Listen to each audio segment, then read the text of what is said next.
When will we know something about the long-term effects? I mean, that's a hard question to answer. Yeah. I don't know, you know.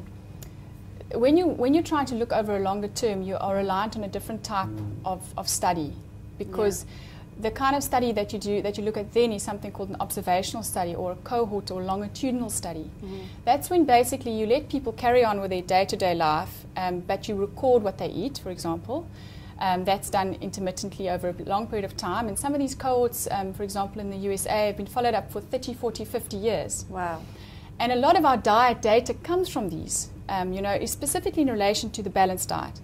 But so what happens with these studies is you let people carry on, and then you monitor what they eat, and then you see what happens to them.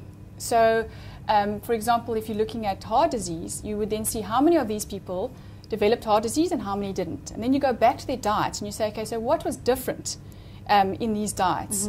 What could potentially have been associated with the fact that some went on to develop heart disease and some didn't? And that's, for example, how we've got to know that dietary fiber is very important, and how we've got to know the different types of fats.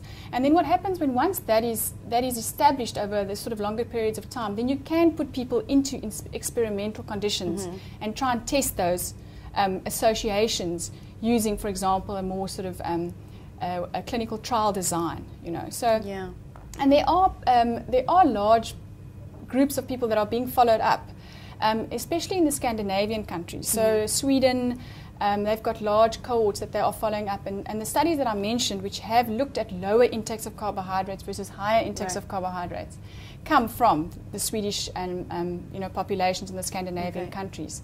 And they have started doing systematic reviews on this data, where they're starting to pool the data from these large studies to try and find an answer around whether reducing your carbohydrate intake has any effect on your long-term health. So it's still quite unknown. We'll still have to wait a while to... We'll still have to wait a while.